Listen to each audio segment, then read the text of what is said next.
इस मूवी के स्टार्ट में हम देखते हैं एक प्रिंस को जिसने अपने पैलेस को काफी खूबसूरत बनाकर रखा हुआ था। वो अपने पैलेस में खूबसूरत लड़कियों को बड़ी बड़ी दावतें दिया करता था। एक रात बहुत तेज तूफान आ जाता है। उस तूफान से बचने के लिए एक गरीब बूढ़ी औरत प्रिंस के महल में आ जाती है। अब ऑब्वियसली वो औरत बूढ़ी थी, इसीलिए शक्ल सूरत से प्यारी नहीं थी। अब वो बूढ़ी औरत प्रिंस के ऑनर में उसे रोज फ्लावर गिफ्ट देती है। प्रिंस सोचता है कि इस बूढ़ी औरत की हालत खराब है, वो एक बूढ़ी औरत है और उसकी शक्ल सूरत भी प्यारी नहीं है, इसीलिए वो उस बूढ़ी औरत का मजाक बनाता है, हंसने लगता है और उस बूढ़ी औरत की इंसल्ट करते हुए प्रिंस ने उसके फ्लावर को फेंक दिया। वो बूढ़ी औरत प्रिंस को काफी समझाती है कि खूबसूरती कभी भी इंसान के चेहरे पर नहीं होती बल्कि वो इंसान के दिल में पाई जाती है, लेकिन प्रिंस उसकी कोई बात सुनने को तैयार ही नहीं था और देखते ही देखते वो बूढ़ी औरत एक खूबसूरत लेडी में बदल गई। असल में वो बूढ़ी औरत एक जादूगरनी थी जो कि किसी बूढ़ी औरत का रूप लेकर प्रिंस के पास आई थी ताकि वो प्रिंस को आजमा सके। वो जादूगरनी समझ गई थी कि प्रिंस के दिल में प्यार नाम की कोई चीज है ही नहीं, इसीलिए वो प्रिंस को अपने मैजिक से जानवर यानी बीस्ट बना देती है। प्रिंस उस जादूगरनी से काफी रिक्वेस्ट करता है कि वो ऐसा ना करे, लेकिन वो उसकी एक नहीं सुनती। जादूगरनी के इस मैजिक की वजह से सब लोग आहिस्ता आहिस्ता प्रिंस को भूलने लगे। यहाँ पर हम ये जान पाते हैं कि उस जादूगरनी ने प्रिंस को जो फ्लावर दिया था वो कोई आम फ्लावर नहीं था बल्कि मैजिकल फ्लावर था, जादुई फूल था वो। और फ्लावर एक्सेप्ट ना करने पर उस जादूगरनी ने प्रिंस को ये कर्ज दे दिया और ये कर्ज तभी खत्म होगा जब प्रिंस को उस फ्लावर की आखिरी पेटल यानी पंखुड़ी गिरने से पहले किसी से प्यार हो जाए और वो भी प्रिंस से प्यार करे।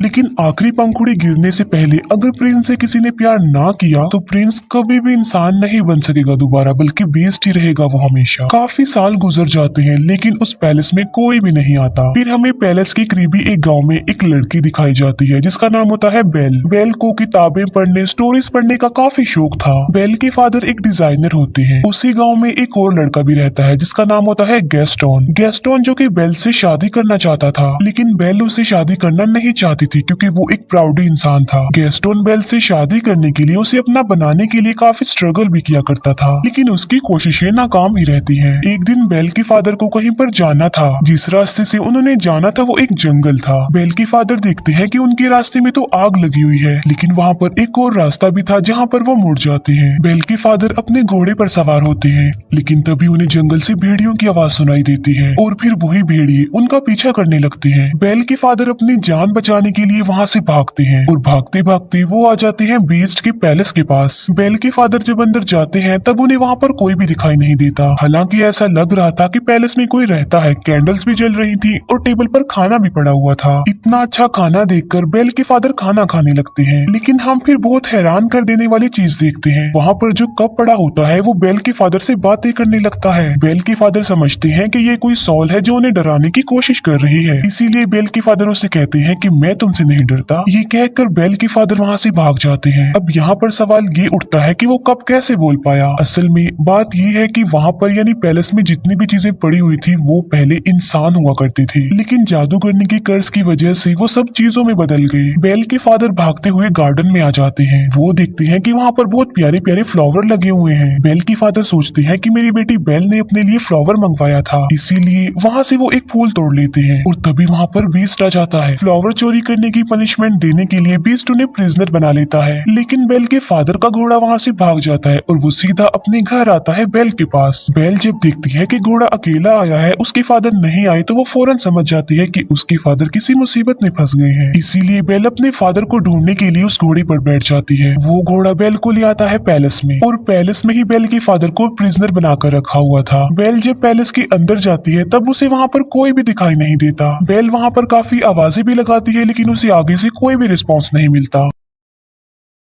बेल वहाँ पर आवाजें सुन पा रही थी, लेकिन उसे वहाँ पर कोई भी नजर नहीं आ रहा था। बेल उस जगह पर पहुंच जाती है जहाँ पर उसके फादर को कैद करके रखा गया था, प्रिजनर बनाकर। बेल के फादर उसे बताते हैं कि ये सारा महल जिंदा है, इसीलिए जितना जल्दी हो सके तुम यहाँ से भाग जाओ। कहीं ऐसा ना हो कि वो तुम्हें देख ले। मैंने तुम्हारे लिए फ्लावर तोड़ा था और उसने मुझे पनिशमेंट देने के लिए यहाँ पर कैद कर दिया। लेकिन बेल की वहाँ से निकलने से पहले ही बीस्ट वहाँ पर आ जाता है। बेल उसे देखकर काफी डर जाती है, घबरा जाती है, क्योंकि जाहिर सी बात है वो बीस्ट था तो काफी खतरनाक खतरनाक लग रहा था और काफी डरावना भी। लेकिन बेल बीस्ट को ये बात शो होने नहीं देती कि वो उसे डर रही है। बेल कहती है कि मैं अपने फादर से मिलना चाहती हूँ, लेकिन बीस्ट ऐसा नहीं चाहता था कि वो अपने फादर से मिले। बेल बीस्ट को कहती है कि तुम कितने जालिम इंसान हो, एक छोटी सी गलती के लिए तुम इतनी बड़ी सजा दे रहे हो। उन्होंने सिर्फ एक फ्लावर ही तो तोड़ा है और ऐसा करने के लिए मैं नहीं उन्हें कहा था, इसीलिए मैं हर सूरत अपने फादर से मिलूंगी। बीस्ट उसे बताता है कि अगर ये दरवाजा एक बार खुल गया और उसके बाद बंद हो गया तो ये दोबारा कभी भी नहीं खुल पाएगा। ये कहते ही बीस्ट डोर को ओपन कर देता है। बेल अंदर जाती है और अपने फादर से मिलती है, लेकिन वो अपने फादर को बाहर की तरफ पुश कर देती है और इसके बाद दरवाजा बंद कर देती है। अब बीस्ट के अकॉर्डिंग वो दरवाजा दोबारा नहीं खुल पाएगा, इसीलिए वो बेल की फादर को अंदर नहीं डाल सकता। बेल की फादर की जगह पर अब खुद बेल वहाँ पर कैद हो गई थी। इसके बाद बीस्ट बेल की फादर को वहाँ से ले जाकर आजाद कर देता है, उसे छोड़ देता है। अब बेल वहाँ पर कैद हो जाती है, लेकिन जब बीस्ट वहाँ पर नहीं होता तभी घड़ी और एक कैंडल स्टैंड बेल के पास आते हैं। ये चीजें इंसान थी, लेकिन कर्ज की वजह से घड़ी और कैंडल स्टैंड में चेंज हो गई हैं। लेकिन ये इंसानों की तरह ही सब कुछ कर सकते हैं, सुन सकते हैं, बोल सकते हैं, चल भी सकते हैं। वो दरवाजा खोल देते हैं और बेल को कहते हैं कि तुम हमारे साथ साथ आओ। वो बेल को कहते हैं कि हम तुम्हें रहने के लिए एक अलग रूम देंगे, क्योंकि वो समझ गए थे कि बेल ही वो लड़की हो सकती है जो उन्हें इस कर्ज से आजाद करवाएगी। वो बेल को रहने के लिए एक रूम देते हैं। जब इस बात का बीस्ट को पता चलता है तो उसे काफी गुस्सा आता है, इसीलिए वो घड़ी और कैंडल स्टैंड को डांटता है और उन पर गुस्सा करता है, जिस पर वो दोनों कहते हैं कि शायद यही वो लड़की है जो हमें इस कर्ज से आजाद करवाएगी। तुम्हें उसके करीब जाना चाहिए, उसे इम्प्रेस करना चाहिए और उसे प्यार भी करना चाहिए। वो बीस्ट को मशवरा देते हैं कि तुम बेल के पास जाओ और उसे अपने साथ खाने के लिए इनवाइट करो। ये बात सुनकर बीस्ट को उन पर गुस्सा आता है। वो उनसे कहता है कि क्या तुम पागल हो गए हो कि मैं एक चोर की बेटी को खाने के लिए इनवाइट करूं, उसके साथ खाना खाऊं? ऐसा कभी भी पॉसिबल नहीं हो सकता। लेकिन जब उसके सारे लोग उसे काफी इंसिस्ट करते हैं तो वो इस बात के लिए मान जाता है, क्योंकि उन सबके कर्ज होने की रीजन कोई और नहीं बल्कि बीस्ट है। बीस्ट बेल के पास जाता है। वो बेल को कहता है कि तुम मेरे साथ खाना खाओगी, लेकिन इसे तुम कोई रिक्वेस्ट मत समझना। बेल उसे कहती है कि तुम क्या पागल हो? पहले तुमने मेरे फादर को प्रिजनर बनाया, फिर मुझे कैद कर लिया और अब मेरे साथ खाना खाना चाहते हो? बीस्ट दरवाजे को जोर जोर से पीटता है और कहता है कि जो भी हो जाए तुम तो मेरे साथ खाना खाओगी। बेल कहती है कि चाहे मैं भूखी मर जाऊं, लेकिन मैं तुम्हारे साथ खाना नहीं खाऊंगी। जिस पर बीस्ट कहता है कि चलो ठीक है, मैं तुम्हारी ये ख्वाहिश भी पूरी कर देता हूँ, तुम्हें भूखा ही मारूंगा।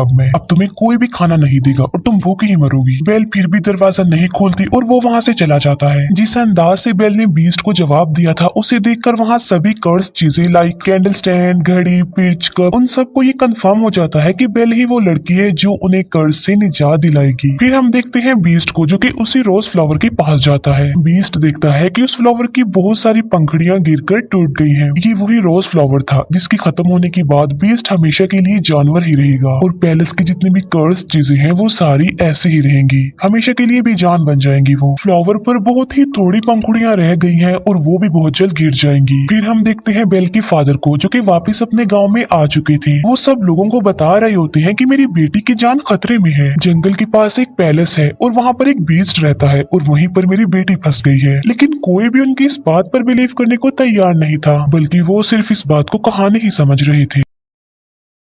लेकिन गैस्टोन जो कि बेल से शादी करना चाहता था, वो बेल के फादर को इम्प्रेस करने के लिए कहता है कि मैं तुम्हारी बात पर यकीन करता हूँ, मैं तुम्हारे साथ जाऊंगा तुम्हारी बेटी को बचा लाने के लिए। तब गैस्टोन और उसका एक साथी बेल के फादर के लिए जंगल के रास्ते निकल पड़ते हैं। जिस रास्ते पर बेल के फादर गए थे वो रास्ता इन्हें कहीं पर मिलता ही नहीं है। गैस्टोन को इस बात पर काफी गुस्सा आता है। वो बेल के फादर को कहता है कि तुम्हारा दिमाग खराब हो गया है, कोई बीस्ट नहीं होता। गैस्टोन बेल के फादर को ये भी कह देता है कि मैं तुम्हारी बेटी से प्यार करता हूँ और मैं उससे शादी करूंगा। जिस पर बेल के फादर कहते हैं कि तुम्हारी ये ख्वाहिश कभी भी पूरी नहीं हो सकती। इस बात पर गैस्टोन को काफी गुस्सा आता है। वो बेल के फादर के हाथ पांव बांध देता है और उन्हें एक ट्री के नीचे मरने के लिए छोड़कर वहां से चला जाता है, क्योंकि वो भेड़ियों का इलाका था और भेड़िए उन्हें मारकर खा लेंगे। फिर हम एक लेडी को देखते हैं जिसे उसके गाँव से निकाल दिया गया था और उसका नाम था अगथा। अगथा बेल के फादर की जान बचा लेती है और उन्हें आजाद कर देती है। पैलेस में हम बेल को देखते हैं जो कि उसी रोज फ्लावर के पास आ जाती है। बेल उस फ्लावर को भी टच करने ही वाली होती है कि वहाँ पर आ जाता है बीस्ट। बीस्ट उसे कहता है कि तुम्हें अंदाजा नहीं कि तुम अभी क्या करने वाली थी, अभी हम सब के सब मारे जाते। बीस्ट गुस्से में आकर बेल से कहता है कि चली जाओ यहाँ से। तब बेल रोते हुए वहाँ से भागकर चली जाती है। घोड़े पर बैठकर जब बेल जंगल पार कर रही होती है तब वहाँ पर बहुत सारे भेड़िए आकर बेल को चारों तरफ से घेर लेते हैं। लेकिन इससे पहले कि वो भेड़िए बेल को कोई नुकसान पहुंचाते वहाँ पर बीस्ट आ जाता है। वो उन भेड़ियों का काफी मुकाबला करता है, उन्हें काफी मारता है। बीस्ट उन सब भेड़ियों को वहाँ से मार भगाता है, लेकिन इस लड़ाई के दौरान वो खुद भी इंजर्ड हो जाता है। बेल अभी घोड़े पर बैठकर वहां से जाने ही वाली होती है तो वो देखती है कि बीस्ट जमीन पर गिर गया है क्योंकि वो काफी इंजर्ड है, उसकी हालत काफी खराब हो गई है। अब क्योंकि बीस्ट ने बेल की जान बचाई थी, उसे नई जिंदगी दी थी, इसीलिए बेल वहां से जाने की बजाय उसके पास आ जाती है। बेल उससे कहती है कि मैं तुम्हें उठा नहीं सकती, इसीलिए तुम्हें हिम्मत करके खुद ही उठना होगा। बड़ी मुश्किल से हिम्मत करते हुए बीस्ट खड़ा हो जाता है। बेल उसे अपने साथ घोड़े पर बिठाकर पैलेस में वापस ले आती है। बेल एक बार फिर से वापस उसी पैलेस में आ गई थी। पैलेस की सारी कर्स चीजें बेल को देखकर काफी खुश हो जाती हैं, क्योंकि वो चाहते थे कि बेल यहीं रहे इसी पैलेस में। बेल और बीस्ट को एक दूसरे से प्यार हो जाए, जिसकी वजह से कर्स खत्म हो जाए और सब कुछ नॉर्मल हो जाए। वो चीजें बेल को सारी स्टोरी नहीं बताती, ना ये बताते हैं कि वो इस कर्स से कैसे आजाद होंगी, बल्कि सिर्फ ये बताते हैं कि जब उस फ्लावर की आखिरी पंखुड़ी गिर जाएगी हम सब ऐसे ही रह जाएंगे और बीस्ट भी हमेशा के लिए बीस्ट ही रह जाएगा। बेल बीस्ट को बैंडेज लगाती है। बेल जब बीस्ट के पास होती है तो वो एक शेर पढ़ती है, क्योंकि बेल का इंटरेस्ट बुक में, स्टोरी में और पोएट्री में बहुत ज्यादा था, लेकिन उस शेर को बीस्ट कंप्लीट करता है। ये बात बेल को काफी हैरान कर देती है। बेल उससे पूछती है कि क्या तुम भी पोएट्री पढ़ते रहते हो? बीस्ट कहता है कि मैं लव स्टोरी, प्यार मोहब्बत, इनकी पोएट्री नहीं पढ़ता, बल्कि मैंने बहुत ज्यादा बुक्स पढ़ी हुई हैं, बहुत ज्यादा पोएट्री के बारे में जानता हूँ। इस पर बेल कहती है कि मुझे तो प्यार मोहब्बत की बातें, प्यार मोहब्बत की कहानियां बहुत पसंद हैं। जिस पर बीस्ट कहता है कि तुम्हारी शक्ल देखकर ऐसा लगता है कि तुम्हें प्यार मोहब्बत में बहुत इंटरेस्ट है, अगर तुम कुछ पढ़ना ही चाहती हो तो कुछ अच्छा पढ़ो। फिर बीस्ट बेल को अपने साथ अपनी लाइब्रेरी में लेकर जाता है, जो कि काफी बड़ी थी। वहाँ पर बहुत ज्यादा बुक्स थी। बेल उन बुक्स को देखकर काफी शॉक्ड भी रह जाती है और काफी खुश भी हो जाती है, क्योंकि गाँव में पढ़ने के लिए उसे कोई भी बुक नहीं मिलती थी और यहाँ पर तो उसे इतनी सारी बुक्स मिल गई है। बीस्ट कहता है कि अगर तुम चाहती हो तो हमारे साथ यहाँ पर रह सकती हो। ये बात बेल को काफी खुश कर देती है। फिर वक्त के साथ साथ एक दूसरे के साथ काफी टाइम गुजारने लगे। इन दोनों की दोस्ती हो गई, वो एक दूसरे के काफी करीब आ गए, एक दूसरे की लाइक्स डिसलाइक्स उन्हें पता भी चल गए। दोनों साथ मिलकर खाना भी खाते थे। फिर बीस्ट बेल को गाना भी गाकर सुनाता है और बीस्ट बेल को एक बुक भी दिखाता है, जो कि एक जादुई बुक थी। वो कहता है कि ये बुक मुझे किसी जादूगरनी ने दी थी और इस किताब की मदद से हम लाइफ के किसी भी टाइम में जा सकते हैं। लाइक हम पास्ट टाइम में जा सकते हैं, फ्यूचर टाइम में जा सकते हैं। बेल उस टाइम में जाना चाहती थी जब वो अपनी मदर से आखिरी बार मिली थी। बेल जब उस टाइम में जाती है तब उसे पता चलता है कि उसकी मदर को एक इन्फेक्शन हो गया था। इसीलिए बेल की मदर ने बेल के फादर को कहा था कि तुम बेल को लेकर हमेशा के लिए यहाँ से चले जाओ, ताकि मेरी बेटी को भी ये इन्फेक्शन ना लग जाए।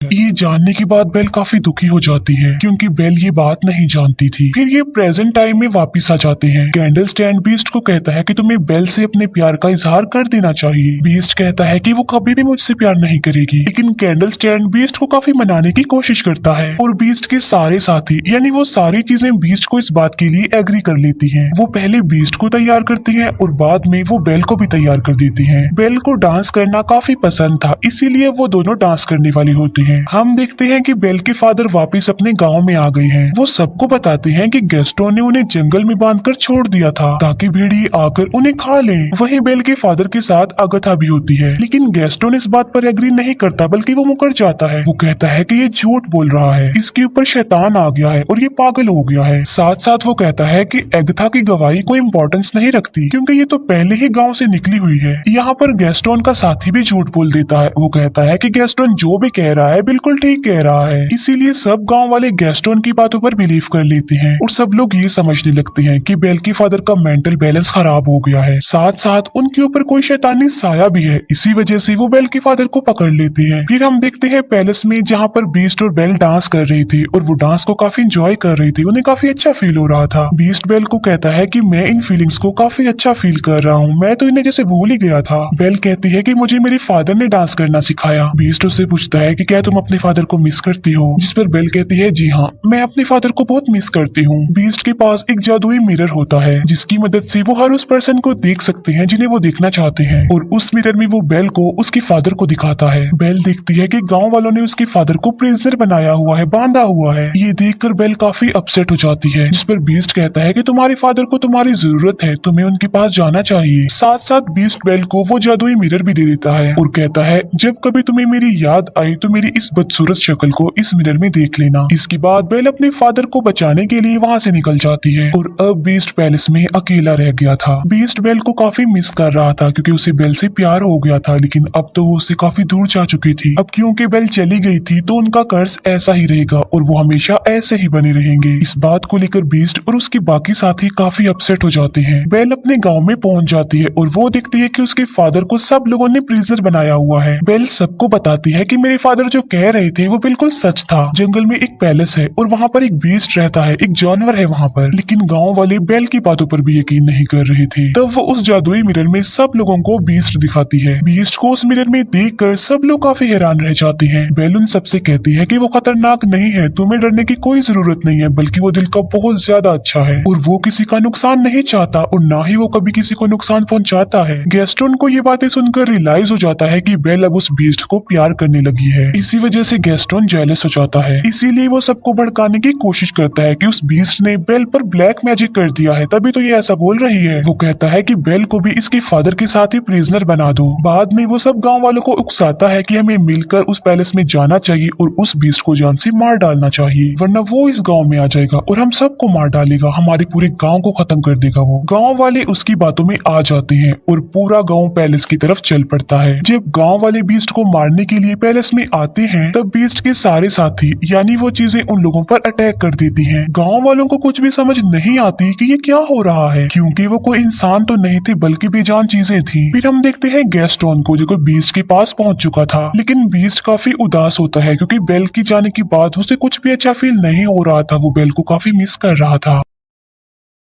गैस्टोन बीस्ट को कहता है तुम क्या समझते हो कि बेल तुमसे प्यार करती है, बल्कि तुम्हें मारने के लिए उसने हम सब गांव वालों को भेजा है। ये कहते ही वो बीस्ट पर गोली चला देता है और बीस्ट जाकर नीचे गिरता है, लेकिन नीचे गिरने से पहले बीस्ट टेरिस की एक टॉप को पकड़ लेता है। लेकिन इससे पहले कि गैस्टोन दूसरी गोली चलाता बेल वहाँ पर आ जाती है। गैस्टोन को रोकने के लिए बेल उसका हाथ पकड़ लेती है। इस फाइट में गैस्टोन भी जाकर नीचे गिर जाता है। गैस्टोन की गन भी उसके हाथ से गिर जाती है। बीस्ट ऊपर आने की कोशिश करता है, तभी बेल उसे आवाज देती है। वो बीस्ट को बताती है कि मैंने गांव वालों को रोकने की बहुत कोशिश की थी, लेकिन वो नहीं रुके। बेल को वहां देखने के बाद बीस्ट के अंदर एक हिम्मत पैदा हो जाती है और अब वो गैस्टोन का मुकाबला करना चाहता था और अब वो पहुंच जाता है गैस्टोन के पास। वो गैस्टोन को गर्दन से पकड़ लेता है और उसे हवा में कर देता है और बीस्ट गैस्टोन को काफी ऊंची दीवार से फेंकने ही वाला होता है, जिस पर गैस्टोन बीस्ट से काफी रिक्वेस्ट करता है कि प्लीज मुझे मत फेंको, प्लीज बीस्ट मुझे छोड़ दो। बीस्ट उससे कहता है कि मैं बीस्ट नहीं हूँ। ये कहते ही बीस्ट गैस्टोन की जान छोड़ देता है और उसे कहता है चले जाओ यहाँ से। गैस्टोन वहाँ से चला जाता है और बीस्ट आ जाता है बेल के पास। मौके का फायदा उठाकर गैस्टोन अब पीछे की तरफ से बीस्ट पर गोलियां चलाता है, जिसकी वजह से बीस्ट नीचे गिर जाता है। लेकिन गैस्टोन जिस जगह पर खड़ा हुआ था वो जगह टूट जाती है और गैस्टोन भी जाकर नीचे गिरता है। इतनी ऊंचाई से गिरने की वजह से गैस्टोन मर जाता है। बीस्ट की हालत काफी खराब हो जाती है क्योंकि वो काफी इंजर्ड था और अपने आखिरी सांस गिन रहा था। बेल बीस्ट को कहती है कि अब के बाद मैं तुम्हें कभी भी छोड़ के नहीं जाऊंगी, जिस पर बीस्ट कहता है लेकिन अब मेरी तो जाने का वक्त हो गया है, जिस पर बेल कहती है कि तुम्हें कुछ नहीं होगा, सब कुछ नॉर्मल हो जाएगा। और हम देखते हैं कि उस फ्लावर की आखिरी पंखुड़ी भी गिर जाती है। जैसे ही वो पंखुड़ी गिरती है बीस्ट बिल्कुल खामोश हो जाता है और वहाँ पर बीस्ट के जितने भी साथी थे यानी वो चीजें थी वो भी एकदम से बेजान हो जाती हैं। बीस्ट को मरता हुआ देखकर बेल को काफी दुख होता है और उसकी आंख में आंसू होते हैं। यहाँ पर बेल भी अपने प्यार का इजहार कर देती है। वो बीस्ट को कहती है मैं तुमसे बहुत प्यार करती हूँ और वो बीस्ट के करीब भी आती है। तभी वहाँ पर एगथा भी आ जाती है। एगथा जिसे गांव के लोगों ने निकाल दिया था।